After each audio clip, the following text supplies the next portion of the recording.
Muy buenas tardes, Chase Oaks, ¿cómo están? Me da gusto saludarlos, me da gusto saludar a aquellos de ustedes que nos están viendo en línea en cualquier parte de este planeta, literalmente. Gracias a Dios por la tecnología que podemos ser uno solo, un solo cuerpo, a pesar de estar separados por la distancia. Y a todos ustedes que están aquí en esta tardecita, gracias por estar aquí reunidos. Es el mejor lugar donde podemos estar nosotros como iglesia. Y qué bueno que tomaste esta decisión de venir. Qué maravilla nuestra banda. Y voy a decir esto porque el tema de hoy tiene que ver con la diversidad. Estamos con nuestra serie ¿Por qué hacemos lo que hacemos? Y hoy vamos a hablar precisamente de la belleza en la diversidad. Pero quiero aludir a lo que vimos, lo que experimentamos con nuestra banda, porque es un perfecto ejemplo de diversidad. No nada más en la cantidad de instrumentos, o sea, vemos cómo es increíble que el saxofón y la guitarra se escuchen bien. Si yo trato de hacer eso en mi casa con mi esposa, no se va a escuchar bien. Vemos cómo la batería se escucha bien cuando está el trombón. Y es impresionante ver lo que escuchamos aquí. Es impresionante porque yo me imagino que así va a ser el cielo. Yo me imagino que cuando lleguemos allá va a ser una cosa increíble, a diferencia de que si no te vas al cielo, que nadie de ustedes, que a lo mejor llegas y es una eternidad allá abajo con música de acordeón, gaita y música. Se nota que no me gusta el acordeón, ¿verdad? Pero imagínense estar escuchando eso por toda la eternidad. Algunos de ustedes dicen, no, el acordeón, eso está, la tambora, está bien. Pero a mí no me gusta. Entonces, aludo todo esto porque esto es un perfecto ejemplo de lo que es diversidad. Entonces, como les dije, estamos continuando nuestra serie ¿Por qué hacemos lo que hacemos? Y tiene que ver con nuestro ADN como iglesia. Y estamos precisamente hoy hablando de lo que es la diversidad. Vemos belleza en la diversidad. Y esto es importante para nosotros como iglesia, el que nosotros veamos eso, porque antes este elemento del ADN de nuestra iglesia lo llamábamos no somos una sopa, somos una ensalada. Y esto no estaba muy claro, o sea, ya si te sientas y lo piensas, dices, pues sí lo entiendo, pero mucha gente decía, bueno, a mí no me gusta la ensalada, y otros decían, a mí me gusta la sopa, ¿por qué no somos una sopa? Y bueno, no, es que tenía que ver con la diversidad de los elementos, del tomate, que lo alcanzas a ver todavía junto con la lechuga. Pero decidimos cambiarlo, el mismo elemento del ADN, a vemos belleza en la diversidad. Y una de las mejores formas de entender la diversidad es si vemos un mosaico. Por ejemplo, tenemos mosaicos famosos como los de Antonio Gaudí en Barcelona, aquí van a aparecer en pantalla, donde vemos la Sagrada Familia, vemos esos vitrales impresionantes, pero también tenemos el Parc Güell, que aparecerá ahí en pantalla, donde vemos que todos esos son patrimonio de la humanidad por parte de la UNESCO. Y si yo trato de replicar esto, no me va a quedar bien, va a quedar una cosa medio fea. O vemos, por ejemplo, los vitrales, los mosaicos de Franz Pon, donde vemos, por ejemplo, aquí a Obama, hecho de chicle. O tenemos, por ejemplo, los de Pete Manson, donde tenemos a Frank Sinatra hecho con estampillas postales. O tenemos a Emma Karp, que lo hace con manzanas. Aquí tenemos a Eva siendo tentada por la serpiente. O a Scott Blake, este artista que con códigos de barra reprodujo a esta persona. ¿Quién es esta persona? Bruce Lee. ¡Ay! Se nota a todos los viejitos aquí. Todos los jóvenes dicen, ¡ay! ¿Quién sabe quién es ese? ¿No? Vemos a Bruce Lee. O tenemos, por ejemplo, por último, a Maurice Bennett, que hace sus mosaicos con pan tostado. Pan tostado. Y dices, ¿cómo puede quedar algo tan bonito hecho de pan tostado? Bueno, precisamente ese es el talento de un artista, ¿no? Y si yo trato de hacer esto y no lo hago con el ojo de un maestro, el ojo de un artista, me va a quedar una cosa horrible. Y por eso para nosotros es un ejemplo de diversidad ver algo así como un mosaico, a diferencia de ver algo así como esto que tengo aquí, ¿no? Donde, digo, a lo mejor se ve bonito en la cocina, pero pues ahí tienes variedad en la cocina porque tienes otros colores. Pero imagínate que todos fuéramos así, que todos nos pareciéramos a esto. O sea, después de un tiempo dices, ay, parece hospital, o sea, está aburrido, no tiene ningún chiste. Imagínate que todos nos pareciéramos a ti. Y tú dices, ay, sí, qué bueno, ¿no? Pero imagínate que todos camináramos como tú, roncáramos como tú, hiciéramos las cosas como tú, hiciéramos las cosas que hacen enojar a otros como tú. Imagínate que todos votáramos como tú, que todos le fuéramos al mismo equipo de fútbol. Imagínate que todos nosotros nos vistiéramos como tú, nos gustara la misma música. El mundo sería aburrido. Y dices, no, ¿por qué? Todos escucharíamos la misma música. Sí, pero no habría otra cosa más que eso, porque es lo único. Y el único equipo de fútbol que sería favorecido sería uno y todos los otros no tendrían público. Y entonces no habría competencia, no habría la rivalidad que existe. ¿Por qué? Porque la diversidad hace que el mundo sea mucho más hermoso. Y es por eso que como iglesia valoramos esto. Esto lo vemos, por ejemplo, en las escuelas, cuando los jóvenes dicen, no, yo quiero ser único, yo quiero ser diferente, yo no quiero parecerme a todos los demás. Entonces van y se pintan el cabello de verde, a lo mejor se lo paran así, o se ponen maquillaje blanco y delineador negro, y están ahí en la escuela y dicen, yo voy a ser único. ¿Y qué es lo que sucede? Que van y se sientan en la cafetería con jóvenes igualitos a ellos. Todos los de la cara blanca, el delineador, todos sentados. Entonces ya únicos ya no son. Y es por eso que nosotros queremos ver la vida de una manera diferente. Por ejemplo, si yo viera la vida de este color, y dice, por eso se puso de rosa, sí. No, coincidió. Si yo viera la vida de este color y yo les digo a ustedes, la vida es rosa, así como la canción. Todos aquellos, y tengo unos voluntarios aquí, ellos dirían que la vida realmente es de otro color. O dirían, no, es azul, es rojo, amarillo, verde. ¿Por qué? Porque cada uno ve la vida de forma diferente y esto hace que haya belleza en la diversidad. Pueden tomar su lugar, gracias. Entonces, eso es lo que hace increíble que nosotros podamos ver un mundo diferente. ¿Por qué? Porque cada uno de nosotros estamos llenos de diferentes experiencias, diferentes formas de ver la vida, diferentes sueños, diferentes anhelos. Tenemos una variedad de trasfondos que pueden hacer que llenen de belleza una conversación, a diferencia de todos hablar lo mismo, se hace aburrido. Pero cuando escuchas algo nuevo, diverso, algo que no conoces, estás con los ojos abiertos y los oídos bien puestos porque dices, wow, esto no lo conocía, es otra perspectiva completamente diferente. Y esto no sucede de forma natural, esto que les estoy platicando no nos es natural ser diversos. ¿Por qué? Porque somos atraídos, así como les digo los jóvenes de las cafeterías en las escuelas, somos atraídos a gente igual a nosotros. Queremos estar, y lo vemos en nuestro círculo de amigos, tendemos a ser gente muy homogénea, muy parecidos el uno al otro. ¿Por qué? Porque decimos, no, pues nos gusta lo mismo, por eso podemos ir a pescar juntos, porque a los dos nos gusta pescar. Y no tiene nada de malo eso. El problema es cuando tratamos de formar una comunidad, empezando por la iglesia, donde todos hacemos lo mismo. Y vemos esto en muchas iglesias y es por eso que para nosotros es importante en nuestro ADN ser diversos. Pero lo vemos en otras iglesias donde ciertas iglesias todos se parecen, todos se visten igual, todos caminan igual, todos comen en el mismo restaurante, todos votan de la misma manera, todos juegan o le van al mismo equipo de fútbol. Y uno dice, bueno, está bien, pero pues variedad no la hay. Y esto es importante porque está en el corazón de Dios.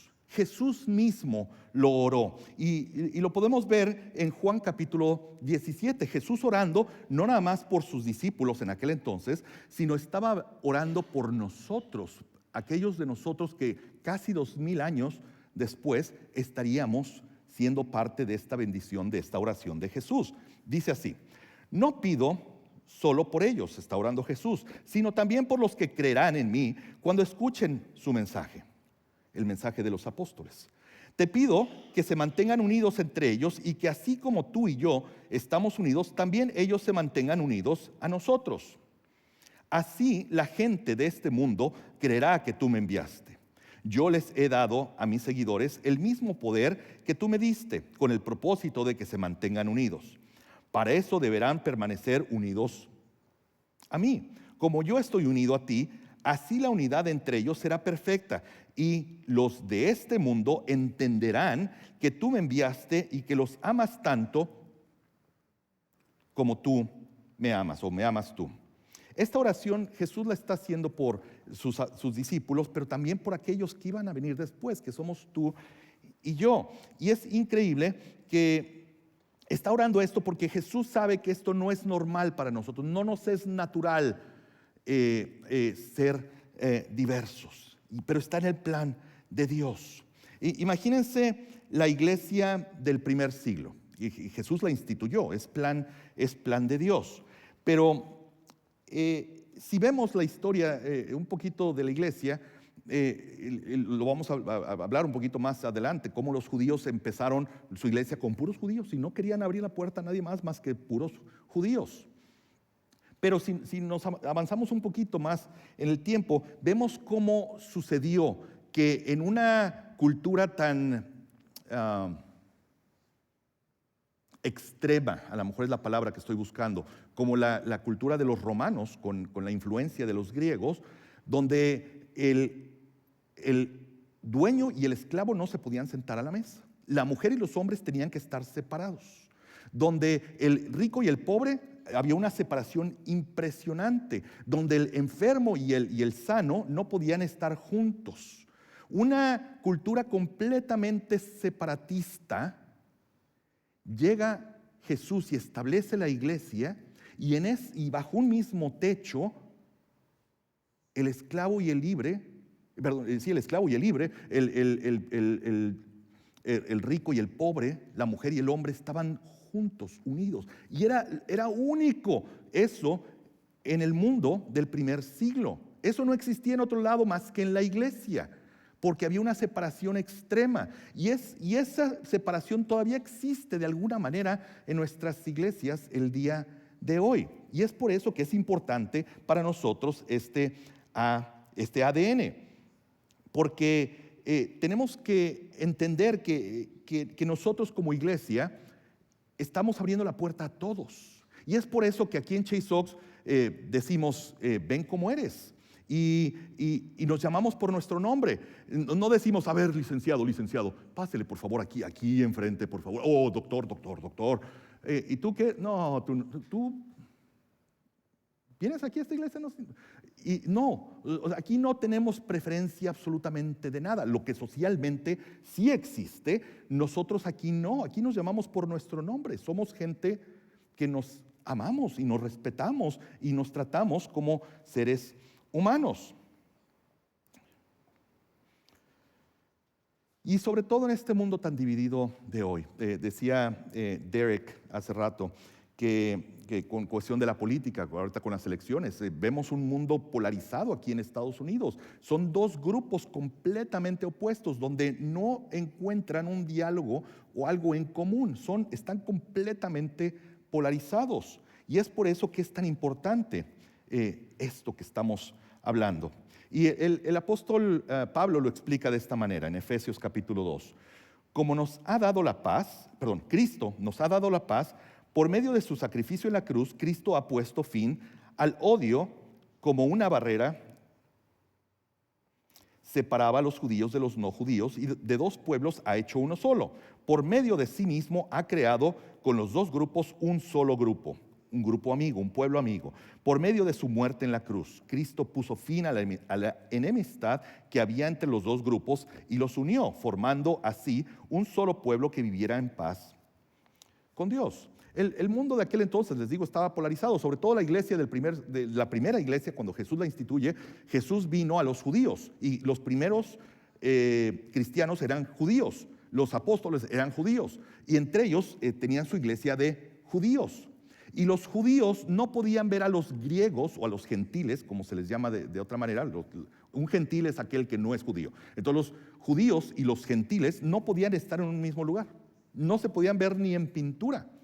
Eran dos grupos completamente separados. Y Cristo, Jesús, vino a unir estos dos grupos, a romper la barrera, quitarla de en medio para que se quitara esa enemistad y se pudiera formar un solo grupo.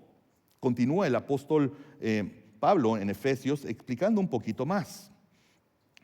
En el capítulo 3 dice: el propósito de Dios con todo esto fue utilizar a la iglesia para mostrar la amplia variedad de su sabiduría a todos los gobernantes y autoridades invisibles que están en los lugares celestiales. Ese era su plan eterno que Él llevó a cabo por medio de Cristo Jesús, nuestro Señor.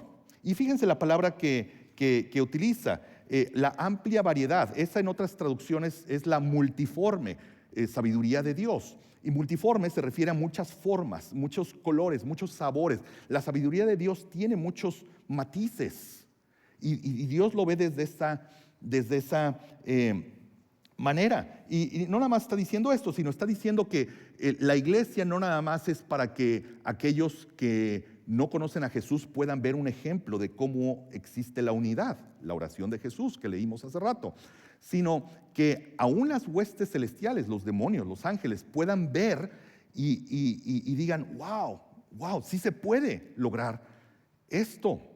Es como si Dios estuviera presumiendo a su iglesia, como diciendo: ven esto a todas las huestes celestiales y a todo el planeta, diciendo: ven esto es el ejemplo de lo que es la unidad, a pesar de la diversidad que existe. Por eso es tan importante en nuestro ADN.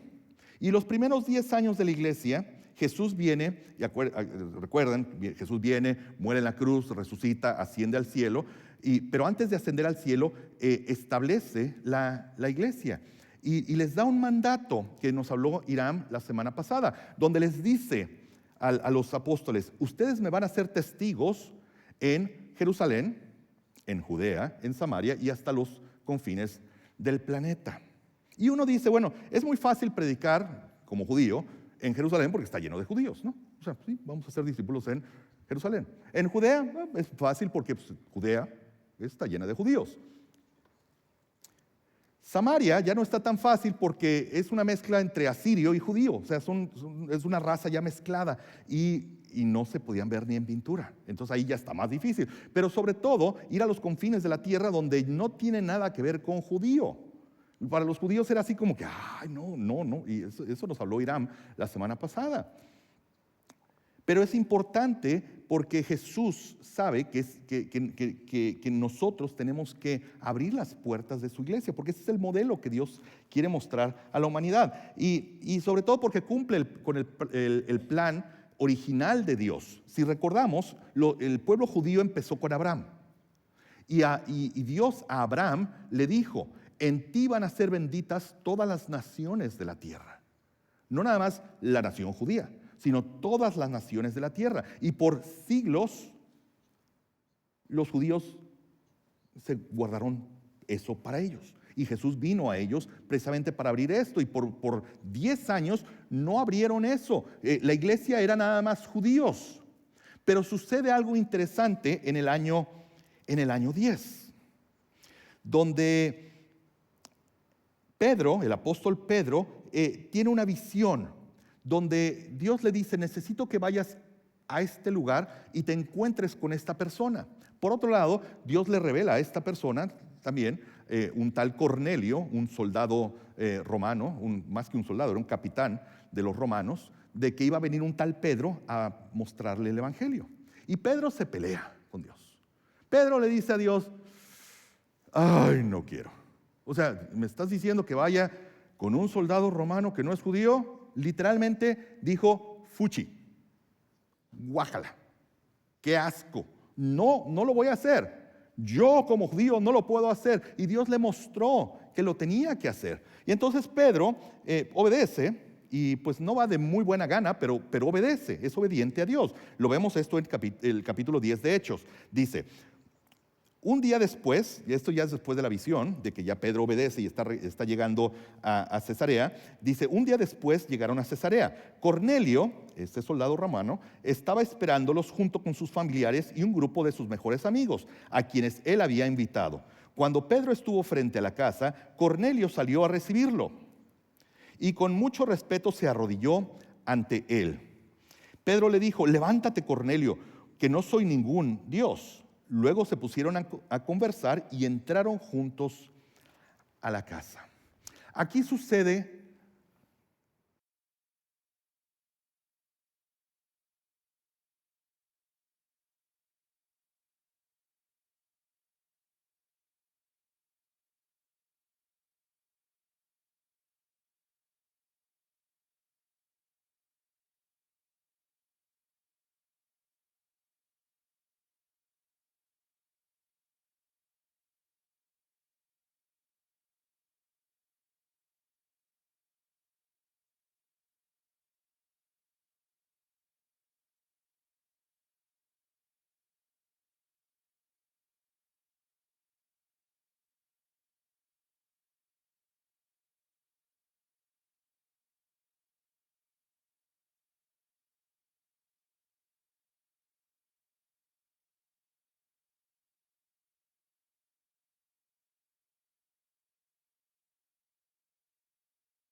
hasta comiste con ellos.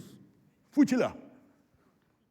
Fíjense, en lugar de estar felices de que Dios ama a todo el planeta, ellos están así como que, qué horrible. Se hizo un escándalo y esto tenía que venir como un escándalo. Pero ¿saben qué pasó? Esto es el plan de Dios y está en el corazón de Dios. Dios hizo que viniera una gran persecución del Imperio Romano sobre no nada más los judíos, sino también los cristianos. Entonces todos los judíos de la iglesia de Jerusalén tuvieron que salir huyendo para todas partes del mundo en aquel entonces. Muchos se fueron a la ciudad de Antioquía y llegaron ahí, pero Antioquía es una ciudad sumamente diversa, o sea, es la segunda ciudad más importante del Imperio Romano en aquel entonces, y llegan a un lugar sumamente diverso, liberal, llamémoslo de esa manera, donde hay de todo, y Dios los impulsa a llegar allá. Y esto me llama la atención y me da hasta un poco de risa, porque Dios sabe en su plan eterno lo que necesitamos. Y muchas veces Dios nos envía situaciones como esta, donde estamos nosotros en medio del problema y decimos, ay Dios, ¿por qué eres tan malo? O decimos, oh, Dios no existe porque estoy en problemas. O yo no sé qué tanto decimos, pero es Dios mismo impulsándote, así como que sacándote de tu área de comodidad para que puedas ver la vida desde una perspectiva diferente. A veces necesitamos un apretón, un empujón de parte de Dios. Bueno, eso sucedió en el año 10, lo de Cornelio, que llegan, sucede todo aquello y regresan a la iglesia de Jerusalén y lo platican. Estoy hablando del año 10 después de que Jesús estableció la iglesia, ¿no? Entonces, ¿qué sucedió? 2 años después en Antioquía se establece una iglesia. O sea, bueno, durante ese periodo con esta gente se establece una iglesia, pero no nada más una iglesia, sino se convierte esto en una iglesia sumamente diversa, al punto de que vemos nosotros el liderazgo que existe. Y esto lo vemos en Hechos capítulo 13. Dice así, está hablando del liderazgo de la iglesia de Antioquía. Los líderes de la iglesia, fíjense lo increíble de la diversidad. En la iglesia de Antioquía estaban Bernabé, Simeón el negro, Lucio, el del pueblo de Cirene, Menahem y Saulo. Menahem había crecido con el rey Herodes Antipas. Bueno, primeramente, Bernabé era judío, pero no era judío de Israel. Era judío que había nacido en otra región, en Chipre. Y luego Pablo, Saulo, se llamaba en aquel entonces, después Dios le cambió el nombre a Pablo. Pablo era judío, pero tampoco era un judío de Israel. Era un judío que había nacido en la actual Turquía. Pero luego también tenemos a este hombre, Simeón el Negro, muy posiblemente era de África. Y a Lucio de Cirene, Cirene es una parte al norte de África, en Libia, en la actual Libia. Y luego tenemos a Menahem. Menahem había crecido con el rey Herodes. Y ya sea que haya sido de una familia muy influyente y era un niñito amigo del niño Herodes cuando Herodes estaba creciendo, o era un esclavo en la casa de Herodes. No sabemos los datos, pero sea lo que sea, era una diversidad de iglesia donde ya no eran los judíos de Jerusalén dirigiéndola, sino una iglesia completamente diversa, y la mayoría del liderazgo eran gentiles, no eran judíos. Es increíble lo que sucedió. Bueno, esto es el año 12. El año 16, después de que Jesús establece la iglesia, sucede esto. Ya tenían gente preparada para salir a invadir el mundo entero. El mundo gentil ya estaban listos para llegar y enseñar del amor de Dios a todo el planeta. Lo vemos en Hechos capítulo 13. Un día, mientras ellos estaban adorando al Señor y ayunando, el Espíritu Santo les dijo: prepárenme a Bernabé y a Saulo. Yo los he elegido para una misión especial. Todos siguieron orando y ayunando. Después oraron por Bernabé y Saulo, que después se convierte en el apóstol Pablo, y les pusieron las manos sobre la cabeza y los despidieron. Esto fue el primer viaje misionero, donde tenemos a estos dos judíos que salieron a proclamar el amor de Dios a gente no judía en todo el planeta. Literalmente salieron a enseñar con gente que antes hubieran dicho, jamás me reuniré con ellos. Literalmente Dios de dos pueblos hace uno. Y es por eso que es tan importante que nosotros no podemos ser una iglesia como esto, donde no podemos ser todos iguales a todos. Porque honestamente, si todos se parecieran a mí, o sea, si todos ustedes fueran yo, o sea, si todos fueran clones míos, ya nos hubiéramos agarrado golpes. O sea, ya yo no los aguantaría, ni ustedes no me aguantarían a mí tampoco. ¿Por qué? Porque eso hace increíble la diversidad. Por eso nuestro ADN, que lo vemos aquí en pantalla, aparece una vez más, vemos belleza en la diversidad, porque Dios ve belleza en la diversidad. No nada más nosotros, Dios está esto en el corazón de Jesús. Nunca se había visto algo así en aquel tiempo.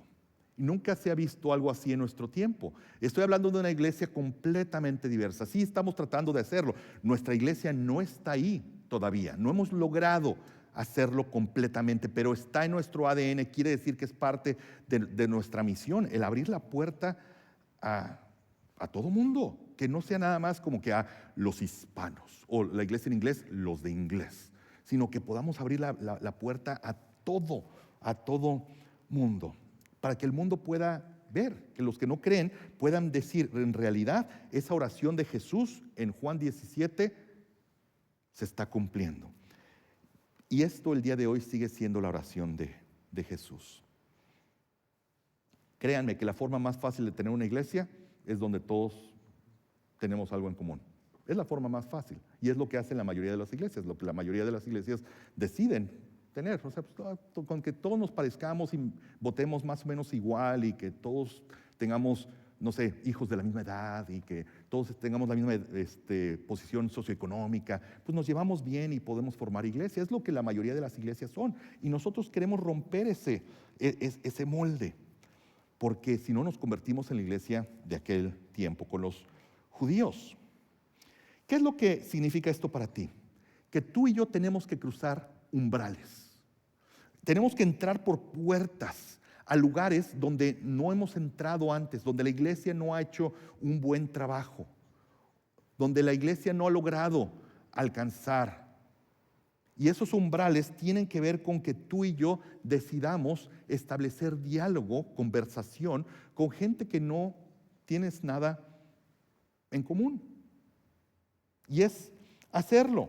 Es un reto que tenemos que hacer. Y créanme que al principio vas a hablar tú y yo, vamos a hablar como Pedro, como cavernícolas. No nos va a salir bien, no vamos a saber qué palabras decir. Si estás hablando con alguien como que no tienes nada en común, no sabes qué decir. Pero créeme que Dios está contigo y te va a dar las palabras correctas. Y lo importante es que cruzaste el umbral. Y eso es lo que la gente va a ver, lo que la gente va a entender, que te animaste a acercarte a cierto grupo. La mayoría de ustedes, igual que yo, no nacimos aquí en la ciudad de Plano. De hecho, la mayoría de ustedes, igual que yo, no nacimos en Estados Unidos. Algunos de ustedes sí, pero la mayoría no. Venimos de otros países y Dios nos ha traído aquí. Y eso ya de por sí forma diversidad. O sea, en que estemos aquí representando tantos países hispanos, incluyendo también Estados Unidos. Pero esto va más allá de nosotros, de romper en la cultura hispana. ¿Saben que en la cultura hispana existe algo muy grande que se llama el clasismo? Sí existe el racismo, pero más que el racismo existe el clasismo, donde es increíble. Tú le preguntas a alguien, ¿de qué ciudad vienes? Y dices, no, pues yo vengo de Bogotá. Y el otro dice, oh, yo soy de Bogotá. ¿De qué parte de Bogotá? Para ver si vives en la colonia de los ricos o de los pobres. O sea, es el clasismo que existe y existe radical en nuestra cultura y eso tenemos que romperlo. La iglesia tiene que ser un modelo para romper eso y crear amistad. ¿Por qué? Porque está en el plan de Dios, que seamos un mosaico hermoso. Grupos con los cuales necesitamos cruzar el umbral. Gente que no vota como tú. Políticos, grupos políticos que son diferentes a ti. con el grupo LGBT, que hablamos de este grupo hace un par de semanas. Tenemos que cruzar el umbral con gente que es simplemente diferente a ti, que no ve la vida con los mismos lentes que tú. O sea, que tú dices, es que yo veo la vida de este color. Bueno, sí, pero los demás no la ven así. Y tú tienes que cruzar ese umbral, porque es plan de Dios establecer esa amistad con gente de diferente raza, diferente color, que puedas abrir la puerta de lo que Dios quiere hacer para formar este mosaico hermoso. ¿Y sabes qué? La buena noticia de todo esto, la mejor noticia de todo esto, es que se va a lograr. ¿Sabes por qué se va a lograr? No porque nosotros querramos y salimos de aquí como un cohete diciendo, ¡ay, vamos a hacerlo! O sea, sí, es el reto que yo les pongo a ustedes. Pero ¿sabes por qué se va a lograr? Por dos razones. Número uno, porque es plan de Dios. Porque Él quiere que esto se logre. Es su oración, lo leímos en Juan 17. Y número dos, porque lo leemos en la Biblia al final. En Apocalipsis es una profecía donde vemos a la iglesia en el cielo. Esa iglesia en el cielo eres tú y yo en el futuro. Y dices, ay, qué raro, estoy leyendo sobre mí en el futuro. Ahí está, léelo. Está en Apocalipsis. Y fíjense lo que dice Apocalipsis 7. Después de esto vi a mucha gente de todos los países y de todas las razas, idiomas y pueblos. Fíjense la diversidad. Eran tantos que nadie los podía contar. Estaban de pie delante del trono y del Cordero. Este es el mosaico que Dios va a crear. Este es el mosaico que Dios ve. Este es el mosaico por el cual Jesús murió en la cruz. Porque Él no vino nada más por los que se parecen a ti, o por los que votan de cierta manera, o por los que se visten de cierta manera, o porque los que creen cierta ideología nada más. Él vino a morir por todos. Y Él quiere ver esa iglesia en el cielo, pero ese modelo de iglesia lo tenemos que empezar aquí. En un momento va a regresar nuestra banda. Y mientras que ellos tocan, yo te voy a retar a que tú hagas una oración a Dios. Y que en esa oración a Dios tú le digas a Dios. Mientras tú escuchas la diversidad del saxofón con el trombón y la trompeta. Mientras tú escuchas la diferencia entre el sonido del bongó o los bongoes y la batería. Mientras tú escuchas la diferencia entre el bajo y la guitarra, o la guitarra eléctrica y la guitarra acústica. Mientras tú escuchas las voces cantando en diferentes armonías. Y luego ves a nuestra banda, donde hay desde muy jovencitos hasta gente mayor. Todos de diferentes sabores, colores. Y tú veas esto y digas, qué hermoso sería ver una iglesia así. Donde esto sea el modelo de lo que vamos a ver allá en el cielo. Cierra tus ojos. Gracias, Dios, porque está en tu corazón lograr esto. Es una oración que tú tienes, Jesús. El que podamos ser todos unos, no nada más unos, no nada más uno los que ya estamos o los que nos parecemos, sino que todos por los cuales tú moriste en la cruz, podamos ser uno, donde tú nos unas y nos reúnas. Y queremos, Señor, ser obedientes, porque esto es plan tuyo. Y en la diversidad es donde encontramos belleza. Y no la conocemos porque tendemos a acudir, a reunirnos, a hacer amistad con gente similar a nosotros. Y esto no tiene nada de malo, pero que entendamos, Señor, que cuando conocemos, como cuando viajamos y estamos en una cultura diferente, nos impresionamos y aprendemos. Y nos da una perspectiva, una mente más grande, más, yo puedo decir hasta más inteligente. Ayúdanos, Padre, a poder entender que los lentes que yo uso, no toda la gente ve con los mismos colores que yo veo. Y tú quieres que nosotros podamos ver con ojos, con los lentes de alguien más, pero sobre todo que podamos ver con tus lentes, que son los ojos que aman a toda la humanidad. Oramos esto en el nombre de Jesús. Amén.